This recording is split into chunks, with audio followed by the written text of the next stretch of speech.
Welcome back. And the Daily Graphic is reporting this morning that anxiety rises in football circles as an ads video exposes corrupt practices. And watch out, contaminated fuel on market. Evangelist 42 wins MTN Heroes of Change 4. And Mahama hints of comeback, eyes NDC flag bearer slots. And Finance Ministry endorses Ghana Ports and Harbours Authority contract. Those are the stories on the front page of the Daily Graphic. The Finder this morning reports that raw over $89 million 5-year contract in Money and Communications Minister in heated exchanges. Finance Ministry endorses GPHA contract with APSTEC. And Mahama hints of contesting election 2020. My opponents will have no message by 2020, according to President Akufo-Addo. And Samira rallies Ghanaians to give charity. The Ghanaian Times this morning says, I will contest 2020 election, according to Mahama, and support police to enforce law. President says to the citizens up there in the Brong-Ahafo region. Daily Guide, I will lead NDC 2020. Mahama declares. That's the banner headline. Pages 3, 6, 8, 12 and 13 carry the story. Interesting. And my opponents have no message, according to President Akufo-Addo. And Finance Ministry, OK, study container terminal contract. Finally, the BNFT for this morning says maritime boundary with Togo needs attention. Energy economist is raising a red flag. And Ore mines an emerging glory. And policy rate cuts could disturb banks, according to Dr. Lord Mensah of the University of Ghana Business School. Gentlemen, thank you very much for your time. Let's start off. So, President Mahama is in the news. He says he would contest 2020. We know that he has 4 strong contenders. How does that come to you, Lawyer George Law? Well, interesting. Let me say good morning to our cherry viewers. And, interesting. First of all, I think that in as much as we are reading ostensibly from his Facebook page, I think that he has indicated strongly that when the time comes, he will make a formal announcement. Right. And I am still looking forward to the very formal announcement. This is not formal enough for you? Well, the indication I got was that at the appropriate time he will formally announce his candidacy. He hasn't done after that. the 2016 defeats, all the regional chairmen went to him. Subsequently, we've been having pockets of groups within the NDC go up to him. His post says he has heard their consistent calls, and you think that's not enough? You see, that is an indication. Okay. But I'm saying that I would rather wait for a very formal call. So what will constitute a formal call? Well, the event, possibly the platform. You know, I think that President Mahama knows what's at stake, and that he would find a very formal occasion, you know, to communicate to the rank and file of the party and to Ghanaians in general that I have taken the decision now. Just about a day to this post, there was another post where he says that he's still concerned about reorganization. And so, you know, he wants that process to. And if you read the post in which he also talks about the fact that when our party processes are about to take, he would, you know. So I'm saying that yes, this is an indication that he's about made a decision, but he'll communicate that formally. I said I'm waiting for the formal. Waiting for it. So the unity walks and all the speeches that emanate from it doesn't add up. It constitutes. Well, the unity walk, or the purpose for which the unity walk was done, had been communicated fully to everybody. That the unity walk is what it is, a unity walk. An attempt to bring on board everybody who had issues. But the things he says on the platform of the unity walk tend to be more towards campaigning than the unification. I think that at the unity walk, he echoes the feelings of the masses of the party. The president has an office day in, day out, like you yourself said. Groups go and visit him, they discuss all manner of issues. So on those platforms, he just re-echoes the general feeling of the party. And don't forget that, whether we like it or not, being the immediate past flag bearer and president. You know, he is the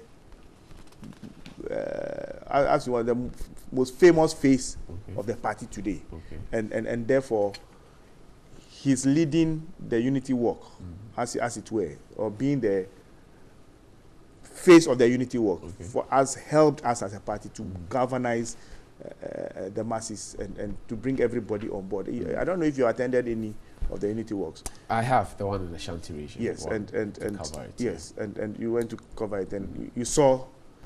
So, but there's other contenders that feel that they're disadvantaged because they don't get a chance to speak to the people as much as President. Yeah, but if you want to do that, it's more like a platform. Yeah, I'm saying that if they want to do that, you engage the organizers. Okay. Everybody knows that President Mahama is not the organizer of the. Does Mr. Mahama stand a chance of coming tops at the impending elections, in your opinion? He starts as favorite. No two ways about it. Okay. No two ways about that. He starts. I mean, if you're a political watcher, you sit back and you do your analysis properly. Your first point would be that he stands tall among the contenders. But it's politics. So, I mean, being the lawyer that I am, I've always told my clients that I don't tell my clients, Charlie, this case there, you win by all means. You know. But whether you like it or not, you stand tall. The president said because he's fulfilling all his promises, because corruption is reducing under his governance, his contenders or competitors will have no message by 2020. And that would include Mr. Mahama if he becomes flag bearer. How does that come to you as well? Well, I want to smile and just tell myself it's up to him. Ghanaians would have a decision. Did the president speak to the real picture on the ground? Of course not. You know I the don't real know. picture. I'm asking you. No, but you know the cries, the hues and cries of everybody. You know the complaints. You know that 1.5 years down the line, no tangible thing has been achieved. Free SHS is not tangible. In what form? Interoperability is not tangible. Come on. Interoperability. No, I'm asking. What is, I'm no, asking, it's not. I mean, all these things that they are talking about are not new. They are not new. They've done nothing novel. But and paperless ports is we started paperless ports long before they came into power. So all these things, I'm saying that they are riding on what we have achieved. Okay? And all the projects that the president commissioned, which one of them was a project he started when he went to so nothing. So he deserves no credit at all. Why? If somebody has done work and you've come to commission, in fact, the credit must go to President John Mahama. Government is a continuum, isn't it? Yes. Is that not what you say? But you give credit to where credit is due. So in 2020, you have a message. In 2020, we have a message for Ghanaians. The president said you don't have a message. No, he cannot because determine. Because of how fast and well he's working. Well, that is up to him. But we have a message, a clear message to Ghanaians. You know, and that message will come. But even before that message comes, we have our work cut out for us. Ghanaians can see what John Mahama delivered. And yet you lost. Yes, because by a huge margin. Yeah, because they were misled into believing that the real magicians are out there. The magicians are in power. And when you do the analysis, they have come nowhere near. Finally, let me ask, don't you think it's too early for both President Mahama, President Akufo-Addo to be making such statements aimed at 2020? We're in 2018. There's a lot of issues. Don't you think? For President Akufo-Addo, well, he chooses the time and seasons where he makes his statements. But I'll agree with you when I say that if I were him, I cannot go around making these statements, particularly looking at what is on the ground. President Mahama must abide by the same as a statement. No, President Mahama's own is different. Don't forget that in 2018, we have to go to Congress and elect a flag bearer. Because our constitution says 2 years before the general election. So really, he is even behind time. That is why in recent times, people are calling on him to come, make the declaration quickly if he wants to contest. Others have made it already. Others have made it known already. He is the one behind time. So for him, I believe that he's behind time. If I had my way, he would have made a formal declaration yesterday. Okay. Then we know that the stakes are. But for President Akufo-Addo? For President Akufo-Addo, he has what's it called? He's not going to election in 2018. And we are saying that from the look of things, If I were him, I would not do, because on the spreadsheet he has done less than 20% of what he promised Ghanaians. I hear you. Council, let me come to you now. Can we put the two issues together? First, President Mahama, his chances, and the fact that he says the people have called on him to come back. He has heard them, and he will make an emphatic statement in due course. Don't you think he has made the emphatic statement already? Well, thank you very much, and good morning to all our viewers out there. First of all, Mr. Mahama's announcement doesn't come as a surprise. His intention to stage a comeback was well made known, even in his speech conceding after the elections. And with all the unity works, as my colleague said, clearly the man wants to have another bite. But look, as to whether or not constitutionally he's qualified to stand is another matter for another day. He's not qualified to stand? I've not said so. I'm saying whether or not. What do you know? I don't know anything. I'm putting out a scenario. We are having a debate, aren't we? Right. Yes. I'm saying that whether or not he's qualified to contest as a flag bearer. Is he eligible? I don't know. From a standpoint of the law. I don't know. Opening the Constitution, flipping pages. I don't know. I mean, that's why I'm saying that whether or not is another matter for another day. Yes. They say when lawyers speak like this, so let's leave that one. They have their foot on the stone. Let's leave that one there. Two, yes, he's their best choice. I mean, if I'm being objective. Because when you're talking about politics, you're talking about marketability, visibility, and all that. To the NDC, maybe I'm sure the grassroots would have him as their first choice. Because they may know we've marketed him before. We've also faced the same scenario that, look, Nanado was our candidate 2008. You know, you wouldn't want to risk a new face because it's a national election. So if the NDC rank and file are of the opinion that Mahama should be their candidate, well, it's a matter of their in-house political decision. It would be an obvious the other four that are coming with him also have some pedigree. Well, former vice chancellor. It's not for me to assess them. It's their party matter. But I am saying that politically, the NDC rank and file would think that they are better off with Mahama as a candidate. If you calculate from 1992 to 2016, we've had the NDC ruling this country for 16 years. Now, as a party, they've had 2 sets of 2 terms. I will be surprised that in their heart of hearts, the NDC will think that they have a legitimate expectation come 2020 to rule Ghana again. Why not? Well, I will explain to you. Because you see, you just left power. You just left power. You've had 8 years. You had 8 years. And this government is just in for its first term. Reasonably, for purposes of comparing whether or not the NPP is doing better than the NDC. I mean, you need to put us on the same scale. Right. Now, go back to history.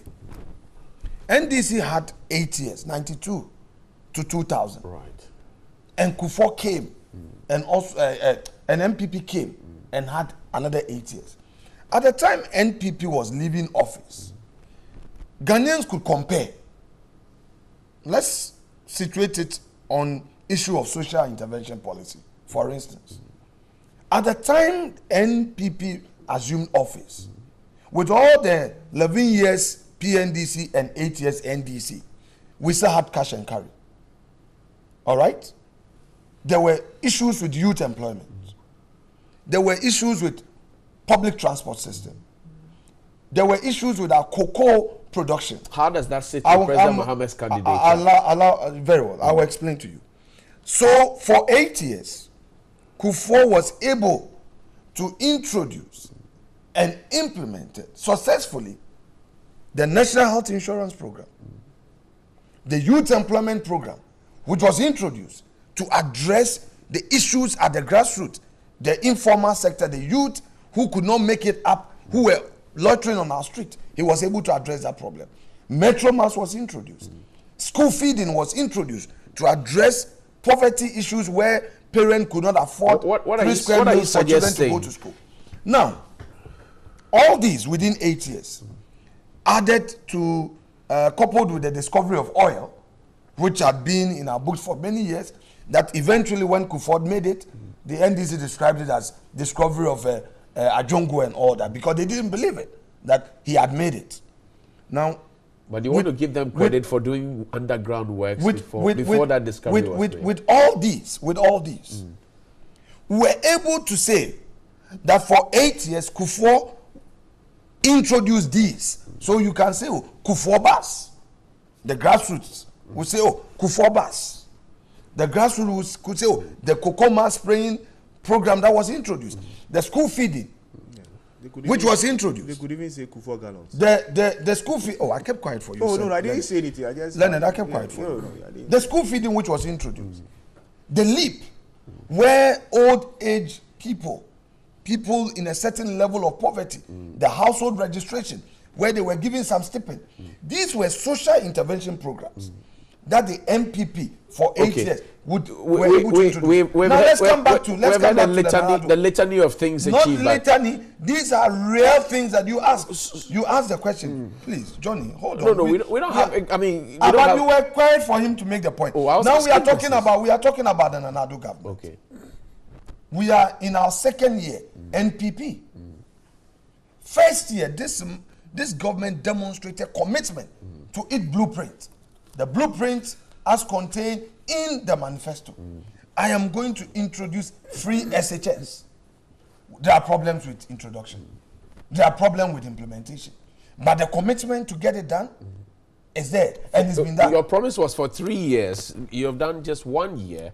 That's a question that's been raised. That Medofwa Dadam, you told us 3 years. You have done 1 year. Is that not a concern which would also mirror what you're trying to paint of President Mahama? I've not mentioned Mahama. I'm talking about the NPP government. I've not mentioned Mahama. I'm saying that. I've not mentioned Mahama. I am telling you what this government has done. And I'm saying that for the first year, this government was committed to its blueprint. The foremost of them was the free SHS implementation. And I'm saying that the government did not shy away from that campaign promise, which was the promise made by Nana Akufo-Addo in 2008. Next, the nursing training allowance, the teacher training allowance, that these were demands by the students.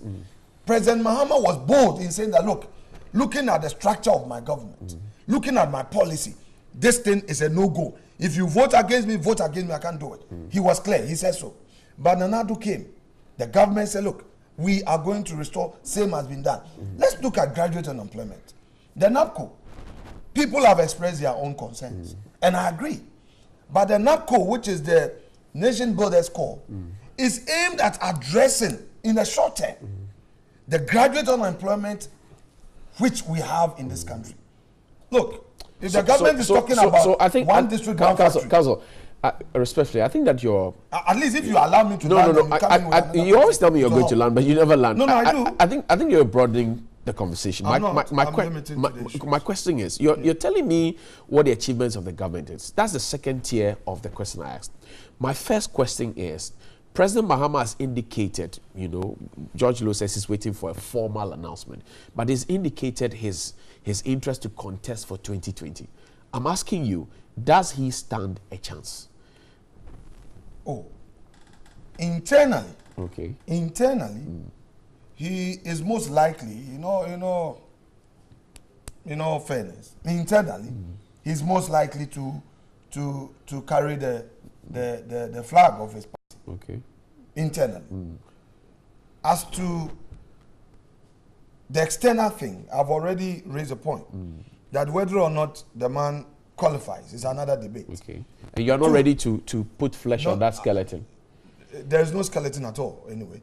Now, if you would want to ask me how the NDC, I don't want to deal with Mahama, I'm talking about NDC. Okay. Now, back to NDC. But he is the man who has been speaking. Don't worry, if you read the constitution, it is talking about party nominating a person. So I don't want to deal with personalities. If you want to deal with individuals' personalities, then you'll be shifting. That individual comes not with his own manifesto, but he comes with party manifesto. Let's deal with government. Let's deal with the party.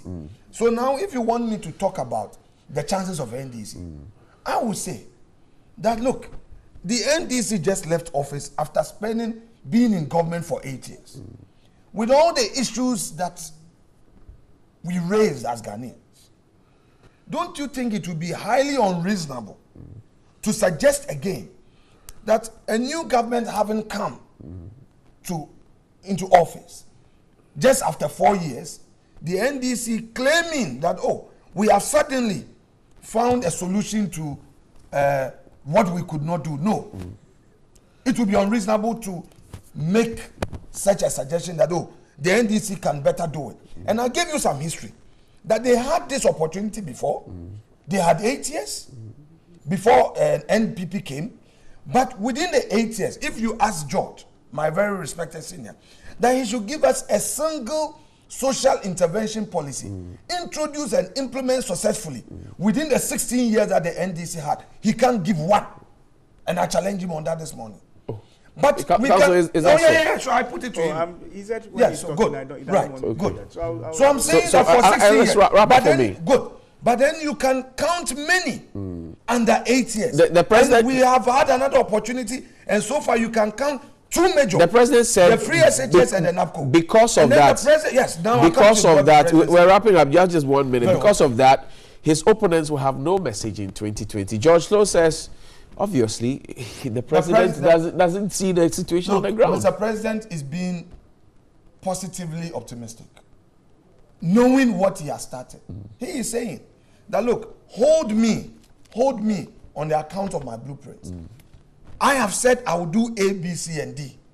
I am assuring you Ghanaians that come 2020, I would have implemented one after the other all that I told you in my campaign, to the extent that my opponent would have nothing to say. He's a sitting president. Why is he in a rush to speak about 2020 when he has a lot more promises? 1 district, 1 factory, 1 village, 1 dam, so many other things to achieve. Why is he in a hurry to talk about elections when his promises are yet to be fulfilled? Johnny, in totality. Johnny, get the statement correct again. The man goes to engage people and assures them that, look, I gave you some promises on what I will do should you give me the mandate. So far, the major promise I gave, which was to address the educational needs of our people, looking at the situation we find ourselves, where many drop out after JHS, I have been able to implement the free SH policy. Now, my further assurance to you again is that with all the things I put in place, come 2020, I would have implemented all of these. Let's say that the opponent would have let me quote the president from the Independent newspaper. He says, to those who say that they are still not seeing anything, I guess that's they should wait and watch me. By the end of the 4 years, they will have nothing to say. They would acknowledge that we came to work for the development of Ghana. One by one, we're keeping our promises. Free SHS is now a reality. In September this year, the free SHS policy will cover new entrants. In addition to those, so it goes on, it says by 2020. So, without even referring to the paper, I think the president, I quoted him right. He's not talking about campaign. All he's telling you is that, look, I gave my word. He's a lawyer.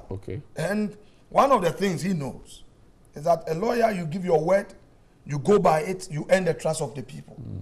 I assured you that I will implement free SHS. Don't forget that the NDC since 2008 poo-pooed the implementation of the free SHS. They said it was not possible. At least they said so. They said it was not possible. They said they want it to be done progressively. No, well, the way, our approach, they said our approach. Okay. Let me put it better. Right. They said our approach of implementing free SHS was not feasible. Is it okay? Is it fair to say that per the bottlenecks we have had with the implementation, perhaps their approach would have worked if we had taken our time? Did they even experiment the approach? Well, they had begun with a day secondary school. Listen.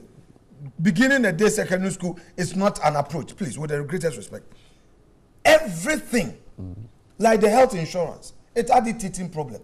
When they started the SADA, and SADA had problems, could they sustain it? It failed. Okay. That is why I said, the NDC has had 16 years. And I continue to challenge them. They should tell me, tell Ghanaians, which single social intervention program did they implement successfully? Okay, Council. They could not sustain it. At least we have. And in the second year, the president has assured Ghanaians that, look, the second batch will be taken. Okay. Would implement it. In any event, Alex, let him have a bite. You've had a lot of time. People not getting classrooms to sit. The issue of people not getting dormitories. The issue of the science lab equipment challenges that they raise. Are they, after the first term, are they still loud on these issues again? Okay. Were effort not made to address them? And weren't they addressed? Aren't head teachers now cooperating? Aren't people embracing the free sector? At least in my constituency, there's a secondary school. Okay. Winnipeg. The challenges that were faced initially have since minimized. Alex, I thank you. Because the government has demonstrated commitment. George, take a bite, quick rebuttal, if you may. With a specific issue I raised. Well, single, they should give one. No, but that's one of the. At least that one would address it quickly. You see, he won't. I laugh when the MPP thinks that Ghana can only be seen through their eyes. In any case, to start with, even before I answer his subject, all the things that he mentioned, Johnny, which of them was really started by the MPP? He mentioned free and national health insurance. National health insurance was being piloted long before they came in. So he should forget about that. It is not their baby. The fact that government had changed and they came and continued the policy doesn't make their school feeding. School feeding was not started by Ghana government. Was school feeding started by Ghana government? Was started by the Netherlands. LEAP was not started by Ghana government. LEAP was started under an IMF. So in real terms, MPP only ran their mouth about policies that others have started and they've come. Even the energy sector they are talking about, the oil sector, the ESLA, and all the things that they are talking about, there is none that they can hit their chest and do it. Let's come to free SHS. Why? When they have come, I have said that we started all those things. They just came to continue. They were all under our watch. So you say you are not able to complete, but you are a good starter. No, we are saying that yes, when there is a change of government, what do you do? Free SHS, didn't we start free day? So, but 8 years is enough to. No, you see, started free day. Free day what? You are not even. You said you started free day. Free day secondary school. Yes, which was free. Oh, you are not in Ghana yet. They started free day. The schools that were constructed. You know, President Mahama promised to construct. Please, don't mislead Ghanaians. You mean they started free day school? If you are a day student, it's free for you. Is that what you are saying? Is that what he said he started? Go and read. Johnny, please. Council, what was the? No. Don't let us confuse. Don't mix the two also. You mean they started free SHS and said day school was free. If you are a day student, it was free. Is that what you are saying? Is that what you are saying? The 200 schools. The 200 schools that were supposed to have been constructed. Please, we are not talking about building. What was the motive of this? What motive? Please stop this. I beg you. No, but he's asking you a question. So he's not asking me a question. I'm asking you. What was the said that they started. Hold on. And the schools were rolled out, weren't they? How many were built? No, it's not about the number. Please. You are saying the issue is not about building or constructing schools. Cancel. I have asked a legitimate question. Mr. Lowe, give us a single social intervention program which was introduced and implemented by your government. 16 years. All the ones that you mentioned were started by us. Free day school. I'm saying that all the ones that you mentioned. Alex, I told you. All the ones that you are laying. Give me one. I've told you, even National Health Insurance was started At where? what? At where? Oh, in Kwanzaa and other places. There were several Kwanzaa pilots. where? Several. You are now saying several. Several pilots. Council. Oh, come on, what are you talking about? We are being I'm telling you political that, politics, listen, but I'm telling you that Alex, the Dutch government allow him to started have his, a free school feeding that you're talking about. Under which government? Alex, Before please you, allow him. Oh, yes. Please So allow him don't. to. I thought I'm this is saying a that, platform of please, fact. yes, of Are you course. saying Go the and check. NDC Go era and check. and you don't want to Go challenge and the check. journey? Go and check. Somebody comes to mislead. No. The fact that you mean the NDC and the Rollins? No. You can't take exception. Are you saying and the Rollins? You started school feeding in this country. Alex, hold Did on you for start him. school feeding? Alex, hold on for him. Did the government of Ghana start school feeding? What are you saying? Please. So my question. Did we ever know school feeding? Oh, what are you talking Under about? NDC? Then you need to go and read In it. Rollins era? I say You said it was started under I Rollins said era? that the Ghana government didn't start free school feeding. So what are you talking about? And in any case, when the But Netherlands you don't government... want to give the MPP credit for... Wait a minute. At the time when the government pulled out, we took over and started funding with public money. LEAP, the same thing. So what are they talking about? Which of these projects did they put government money in? Okay, So gentlemen, I think we've had enough of this. He said he's answering. He's answered it by. Let's you are not putting it to him to answer. free SHS. You are not insisting. You don't Council, want to Council, insist. you promised No. to answer the question. Which I'm program saying did that you all the successfully ones that you are introduce? even laying... Which one did you implement? We had implemented it. Oh, so Okay. Before. Oh, I see. So what are you talking start, about? but you can't finish and they finish. No, we start. We are out of office, so it's not that Okay. we can't finish. If you're out of office, I can finish. Free SHS, when we started the processes for free SHS, we said we were going to do it progressively. Okay. And that we will not do it full blown where, like they promised, everybody going to secondary school will be free, isn't it? Are they able to The do it? next batch will start in September. No, we are not talking about next batch. Go back to the NPP manifesto. There's nothing like next batch. Okay. They failed Ghanaians. They deceived Ghanaians. And that Okay. is the important point they are trying to Tomorrow, make. we're told that the That's the important defense point we minister must and the interior minister will appear before Parliament following the clashes in Tamale. Council, I'll start with you. I've heard some of your reservations about summoning the two ministers. They will appear tomorrow anyway. Is that the way to go? Well, my view is that looking at Article 103 of the Constitution, you see, Parliament, as my senior colleague well knows, operates at the committee level and at the plenary. Right. And a situation like this, my own view is that to the extent that the Defense and Interior Committee has so much engaged the ministers, and the committee has since been told that the military and police high command have already started their own investigations. What the committee is waiting for is a report to do further interrogation, engage the ministers. My view is that Ghanaians would better appreciate the issues and the extent to which efforts have been made to resolve it. If the committee is allowed to do its work, lay its report before plenary debate on same, then thereafter, if there are issues, the minister can come in to address him. But to prematurely say that the minister must come and say what? Merely come and make a statement. These and calls were made by the minority leader and the deputy majority leader. I am saying that On the floor of Parliament, they don't know the process. No, it's not about they don't know the processes, please. They didn't know that the committee... It is about approach. Hold on. It's about approach. And I am saying, with the greatest respect, that the best approach, in accord with the Constitution, is to allow committee to work. Look, my senior is here. He knows that when we engage each other at the committee level, we do a better work. The plenary is for the cameras, where we go overly partisan. But at the committee, you'll be surprised that your senior on your side can score you if you even attempt to be unduly partisan. At the committee, where the cameras are off, you are able to deal with the issues, discuss them dispassionately, and able to put together a report. I am saying it will be better off if the committee is allowed to do it work. Committee must not be stampeded. I have given my indication that look, I would make an application for variation of the orders of Mr. Speaker. It's within my right. I'm a member of the committee. I think that we should be allowed to do our work, lay our report. Parliament should debate it. Minister can come in, and then we end the matter. I hear you. Council, take your final bite on this and let's. Well, you see, Parliament is master of its own rules. So, whatever it is, we want the best interest. I think that in one vein, I also agree with him when he says that maybe the committee should be allowed to do it well. Okay.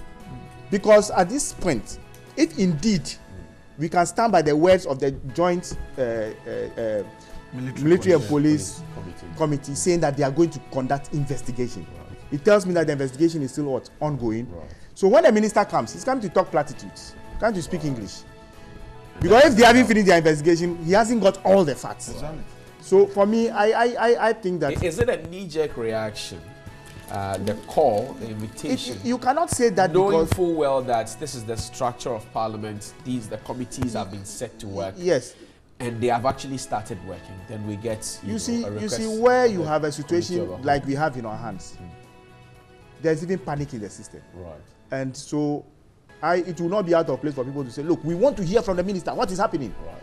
But from hindsight, you could also say that, okay, once these people say they are doing their investigation, you help the minister better when a report is presented to him for which he can come and speak to and answer questions. Right. And the committee has so much also so thank you very much. Lawyer George Lowe is a member of the NDC's legal team, and he's a former member of Parliament for North Dai. He's joined us here. Good morning, George, and thank you. Of course, you're senior at the bar. And this morning he decided not to answer. Lawyer Afenyo Marking Kamina is the MP for Efutu out there in the central regions. A member of the MPP's communication team.